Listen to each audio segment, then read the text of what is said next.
இந்த நியூஸை சொல்லவே ரொம்ப வருத்தமாக இருக்குது. தமிழ்நாட்டில் எத்தனையோ பண்டிகை இருக்குது, எவ்வளோ பஸ் எக்ஸ்ட்ரா எல்லா இடத்துலையும் கிடைக்கிது, போது வருது, பீப்புள்ஸ் எல்லா இடத்துக்கும் போயிடுறாங்க வந்துடுறாங்க. ஆனால் ஒரு ஜனநாயக கடமையாற்றுவதற்காக பஸ் வசதி இல்லை, எங்களால் வர முடியலைன்ற மாரி ஃபஸ்ட் நாள் அவ்வளோ பேர் வெயிட் பண்ணுறாங்க.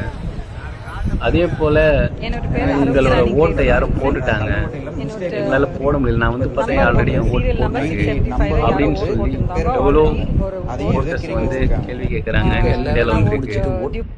அதெல்லாம் பார்த்தீங்கன்னா ஒரு சில வீடியோ பார்த்தீங்கன்னா எவ்வளோ பஸ் எங்கேயோ ஒரு சில இடத்துல அப்படியே குவிஞ்சு கிடக்கிற மாரி நிறுத்தி வச்சுருக்காங்க. அதை ஒருத்தர் பாலத்து மேலே நின்று வீடியோ போடுறாரு. இதெல்லாம் பார்த்தா என்ன நடக்குதுன்னு தெரியலங்க.